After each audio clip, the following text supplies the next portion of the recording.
मेरा गुस्से की शिद्दत से बुरा हाल हो रहा था। समझ नहीं आ रही थी कहाँ जाऊं, क्या करूं। घर वालों ने भी मेरे साथ ज्यादती की थी।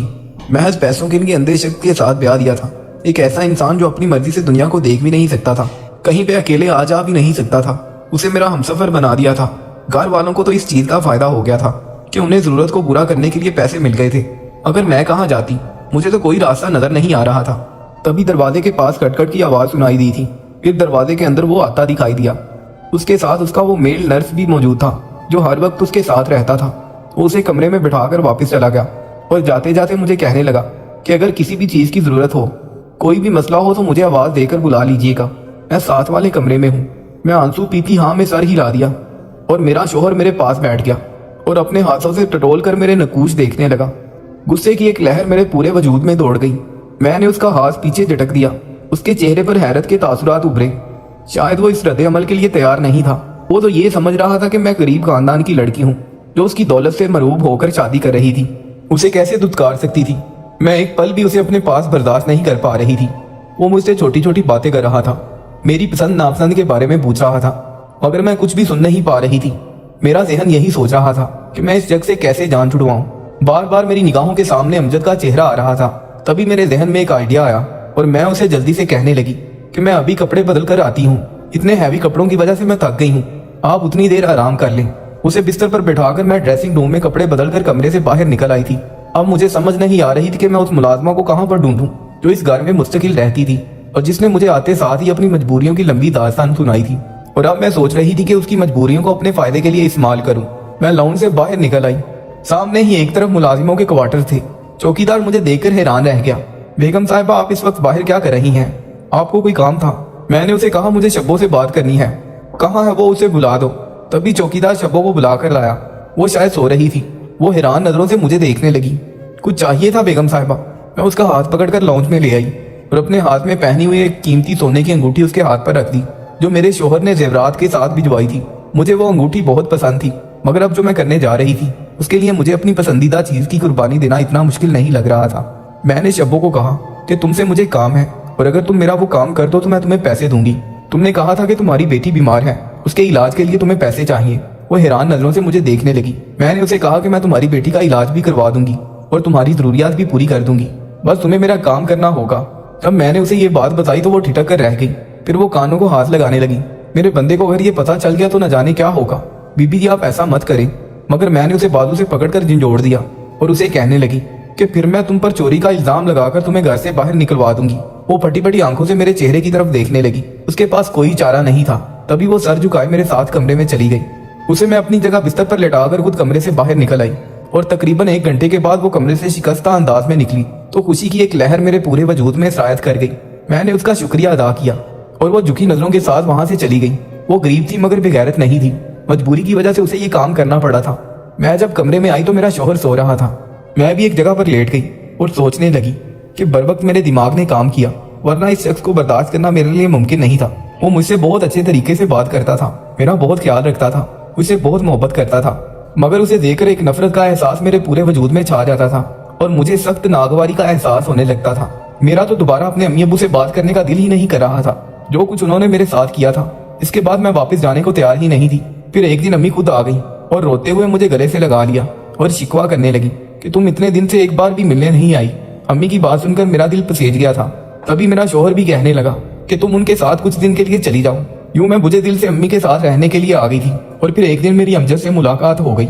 उसको देखकर मेरी पुरानी मोहब्बत बेजार हो गई। उसने भी एक शिकवा भरी नजर मुझ पर डाली और दोबारा अपने काम में मसरूफ हो गया था। वो उस वक्त छत पर पतंग उड़ा रहा था। काफी देर तक मैंने उसे नजरअंदाज करने की कोशिश की, मगर जब खुद पर काबू ना पा सकी तो बालाखिर मैंने दिल के हाथों मजबूर होकर उससे मुखातिब हो बैठी थी।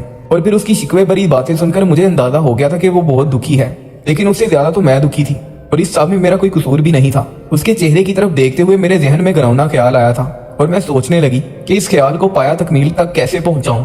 घर आने के बाद मैंने अपने मंसूबों पर अमल दरामद करना शुरू कर दिया था। वो मुलाजिमा अपनी मजबूरी की वजह से मेरी बात मानने पर मजबूर थी। उसकी तरफ से तो मुझे इत्मीनान था, वो ये बात किसी को भी नहीं बता सकती थी। दूसरी तरफ सफदर था जो मेरे शोहर का चमचा था। उसका बहुत ज्यादा मुखलिस था, हर बात उसे बताता था। उसे रास्ते से हटाने के लिए फिर मैंने ये मंसूबा बनाया। आधी रात को फोन करके उसे अपने कमरे में ये कहकर बुलाया कि मेरे शोहर की तबीयत खराब है। वो फौरन से कमरे में आ गया। तब मैं चीखने लगी, शोर मचाने लगी मेरा शौहर भी हड़बड़ा कर उठ बैठा। वो मुझसे रोने का सबब पूछने लगा तो मैंने उससे कहा कि तुम्हारे सेक्रेटरी ने मेरे साथ बदतमीजी करने की कोशिश की है। सफदर ये सुनकर परेशान हो गया। उसने अपनी सफाई देने की बहुत कोशिश की, मगर मेरे शौहर ने वही सुना जो मैंने सुनाया था और वही देखा जो मैंने उसे दिखा रही थी। उसने सफदर को नौकरी से निकाल दिया था। सफदर ने बेबस गुनाही साबित करने की बहुत कोशिश की, मगर उसे बिल्कुल भी कामयाबी हासिल नहीं हुई थी। और अब सोचे समझे मंसूबे के तहत मैंने अपने शौहर को कहा कि मेरा दूर का कजन है और उसे नौकरी की तलाश है, वो आपके साथ रहेगा, आपका ख्याल भी रखेगा। ये सुनकर मेरे शौहर कहने लगा कि अगर तुम ऐसा कह रही हो तो सही ही होगा, यूं भी तुमसे ज्यादा मेरे साथ और कौन मुखलिस हो सकता है। उसकी बात सुनकर एक पल को मैं शर्मिंदगी की गहराइयों में डूब गई थी कि मैं उसके साथ क्या कर रही थी और उनके मेरे बारे में जज्बात कैसे हैं। मगर मैंने अपने जज्बात को सुला दिया था और फिर मैंने अमजद को घर में रख लिया, उसे सफदर की जगह दे दी और वो भी मेरी वजह से ये काम करने पर तैयार हो गया था। यूं भी इतना बड़ा घर था, यहाँ वो आराम से रह रहा था, उसे किसी चीज की कमी भी नहीं थी। यहाँ पर उसे मेरी कुर्बत भी मैसर थी। हम दोनों ही बहुत खुश थे, कामयाबी से खेल खेल रहे थे। मैं अपनी मुलाजमा को अपने कमरे में बुला लेती थी और खुद अमजद के कमरे में चली जाती थी। सब कुछ मेरी मर्जी के मुताबिक हो रहा था। एक दिन मेरा शौहर कहने लगा, मैं काम के सिलसिले में बाहर के मुल्क जाना चाहता हूँ। ये सुनकर मैं बुकला गई कि अगर वो मुल्क से बाहर जाएंगे तो अमजद भी उनके साथ जाएंगे और अमजद के बगैर मैं कैसे रह सकती हूँ। तभी बात में मैंने उनसे पूछा कि आप अपने साथ किसको लेकर जाएंगे, आपका ख्याल रखने के लिए भी कोई होना चाहिए। वो कहने लगे कि मेरे साथ मेरा दोस्त जा रहा है, वो मेरा ख्याल रखेगा। उनकी बात सुनकर मैं मुतमईन हो गई, भला इस बात पर मुझे क्या एतराज हो सकता था। फिर वो मुल्क से बाहर चले गए। ये 1 महीना मैंने बहुत भरपूर अंदाज से गुजारा था। अपने शौहर के पैसे का इस्तेमाल करते हुए अमजद के साथ ऐश कर रही थी। पूरे पाकिस्तान में वो जगह जहाँ पर मैंने जाने का तसव्वुर भी नहीं किया था, उन सब जगहों पर ना सिर्फ हम दोनों घूमने के लिए गए थे, बल्कि हम दोनों ने बहुत ज्यादा एंजॉय भी किया था। जिंदगी में आने वाली ये लम्हात हम लोगों के लिए भरपूर तरीके से गुजार रहे थे। हम दोनों बहुत खुश थे। और फिर 1 महीने बाद जब मेरा शौहर घर आया तो पहले से बदला हुआ था। उन्होंने मुझसे नॉर्मल अंदाज में बात की, मगर फिर भी उनका लहजा बदला हुआ था। देखने में वो पहले से ज्यादा सेहतमंद हो चुके थे। उनके चेहरे पर भी संजीदगी तारी थी। रात को फिर जब मामूल के मुताबिक मैंने मुलाजमा को अपने कमरे में बुलाया और फिर खुद अमजद के कमरे में चली गई। उसके कमरे में गए थोड़ी ही देर गुजरी थी तब दरवाजा खुला और पूरे कमरे की लाइट ऑन हो गई। मैंने पीछे मुड़कर देखा तो मैंने जब आंख खोली तो घर में गुर्बत का माहौल था। सारी जिंदगी मैंने हर चीज के लिए तरसते हुए गुजारी थी।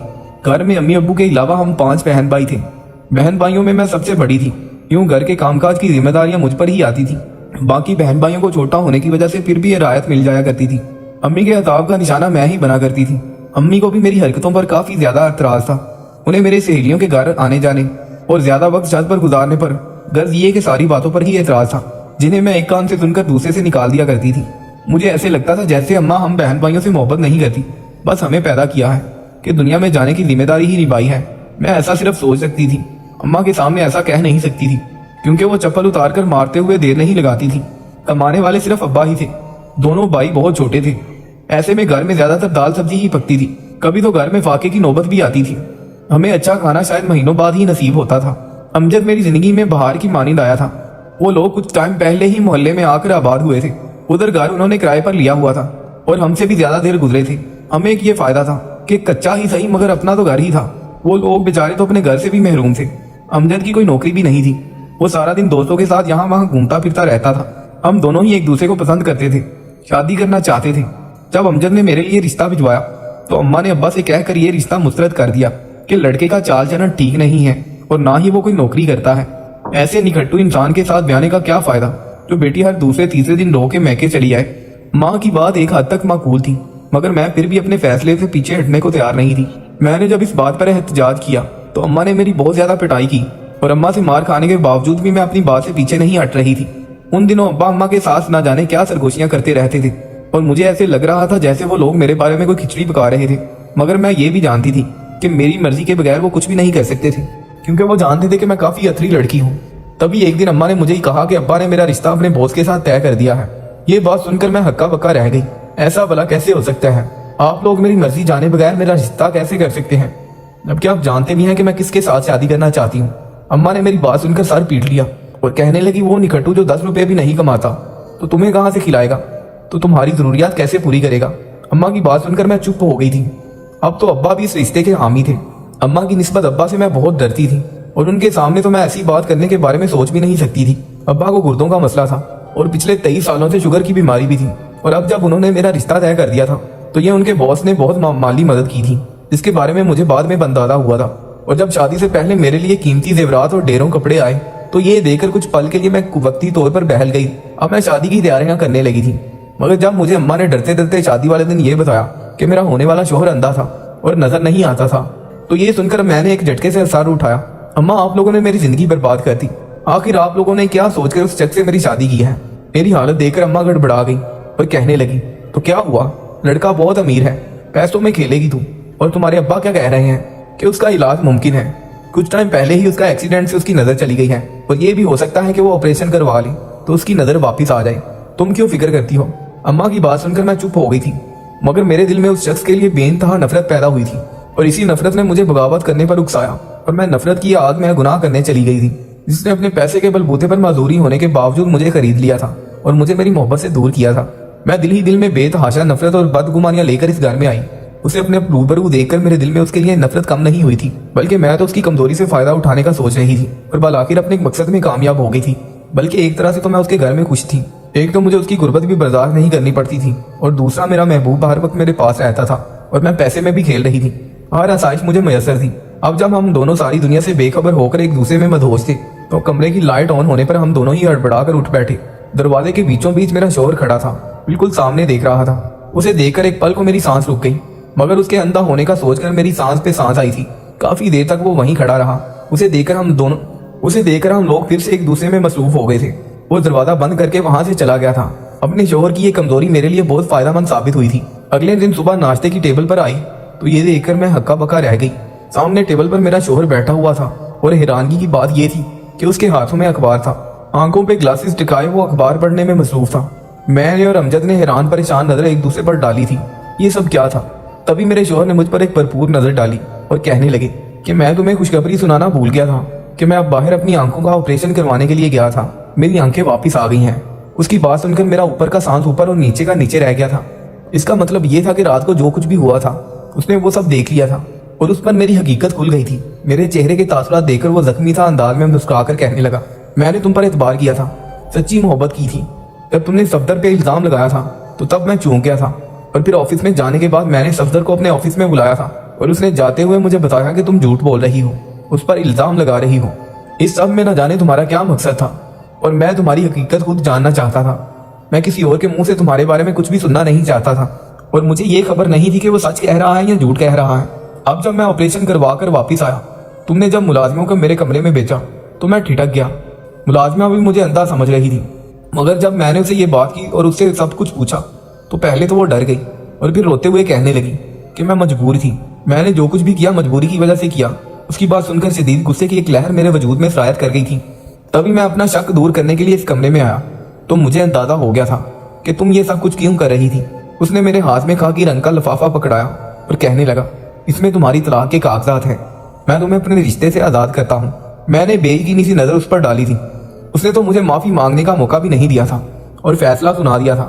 तभी उसने एक और फाइल मेरे हवाले की और कहने लगा, एक छोटा सा अपार्टमेंट जो मैंने तुम्हारे नाम खरीदा था, क्योंकि ये तुम्हारा ही तोहफा था, तुम्हारे लिए खरीदा हुआ था, तो मैं ये तुम्हारे हाथ में ही देना चाहता हूँ। अब तुम जो चाहे इसका करो और मुबारक हो, तुम आजाद हो अपनी मर्जी से अपनी जिंदगी गुजारने के लिए। हम दोनों मरे मरे कदमों से वापस निकले थे। ये भी गनीमत था कि उसने मेरे नाम पे ये अपार्टमेंट कर दिया था और मेरे बैग में भी अच्छे खासे पैसे मौजूद थे। वापिस आते हुए मैं कपड़े और तमाम जेवरात भी उठाकर ले आई थी, जो कि काफी टाइम तक हम दोनों की जरूरियात पूरी करने के लिए काफी था। हम दोनों इस अपार्टमेंट में आकर रहने लगे और फिर इद्दत मुकम्मल होते ही मैंने अमजद पर जोर देना शुरू कर दिया कि निकाह कर लो। उसने मुझसे शादी कर ली थी। सारा दिन वो घर में ही रहता था। अब मेरे पास पैसे और जेवरात खत्म होने लगे थे। अब मैं झुंझलाने लगी थी। सुबह शाम मैं अमजद को कहती कि काम धंधा करो, आखिर कब तक यूं ही घर में पड़े रहोगे। जब भी मैं उसे ये बात कहती तो वो प्यार से टाल देता, मगर अब मेरी बर्दाश्त जवाब दे गई थी। अब मैं उसे गुस्से से ये बात कह रही थी, इस वजह से उसने मुझ पर हाथ उठाना भी शुरू कर दिया था। जब भी मैं उसे कमाने की बात करती तो वो मुझ पर गुस्सा करने लगता, मुझे मारने लगता। वो तो निखट्टू इंसान था, उसे तो काम करने की आदत ही नहीं थी। अम्मा की बात बिल्कुल सही थी। वो दिन आवारागर्दी कर सकता था और अच्छी अच्छी बातें कर सकता था, इसके अलावा उसमें और कोई गुण नहीं था। मगर अफसोस कि मैं उन्हीं खूबियों की वजह से उस पर मरती थी। अपना हंसता बसता घर उजाड़ बैठी थी। माँ बाप मुझसे नाराज थे, वो मेरी शक्ल देखने के भी रवादार नहीं थे और यहाँ पर मैं हर वक्त जलते कटते दिन गुजार रही थी। तालीम भी मेरी मैट्रिक थी, मुझे किसी भी अच्छी जगह पर नौकरी नहीं मिल सकती थी। तभी मैंने एक फैक्ट्री में काम करना शुरू कर दिया था। सुबह से लेकर शाम तक फैक्ट्री में काम करती रहती थी। जब मैं घर आती तो मेरा शोहर अपने बिस्तर पर लेटा हुआ टीवी देखने में मसरूफ होता। उसको देखकर गुस्से की लहर मेरे वजूद में दौड़ जाती थी और सारे दिन की थकी मैं घर के कामों में मसरूफ हो जाती। बार बार मेरी आंखों से आंसू बहने लगते। मुझे वो अपने ऐश वाले दिन याद आते जो मैंने अपने पुराने शोहर के घर में गुजारे थे। अब तो वो दिन जैसे मेरे ख्वाब ही बनकर रह गए थे। मैं अपने गुनाहों की वजह से जैसे अजियत और जिल्लत भरे दिन गुजारने पर मजबूर थी। अम्मा के घर जाती तो मुझे देखकर वो मुंह दूसरी तरफ कर लिया करती थी। मैं रोते हुए चेहरे के साथ वहां से वापस आती। घर में नौकरों जैसी मेरी जिंदगी बनकर रह गई थी। अगर मैं माँ बाप की बात मानती और सब्र से काम लेती, अपने शोहर को इज्जत और मोहब्बत देती। अम्मा ने मुझे कहा भी था ऑपरेशन के बाद वो ठीक हो जाएगा, मगर मैं ही नफरत में बावली होती जा रही थी। आज उसके साथ उस घर में ऐशो आराम की जिंदगी गुजारते होती। अब तो उसकी आंखें भी वापस आ चुकी थी। अम्मा सही कहती थी कि तुम सदा की जल्दबाज हो, और इसी जल्दबाजी में मैं कहीं की भी नहीं रही। अब मुझे अमजद के साथ ही गुजारा करना है, क्योंकि मेरा अपना इंतखाब था और अमजद को पता था कि मुझ पर वापसी के सारे दरवाजे बंद हो चुके हैं और मैं उसे छोड़कर कहीं नहीं जाऊंगी। मुझ जैसी औरतों का ऐसे ही इबरतनाक अंजाम होता है।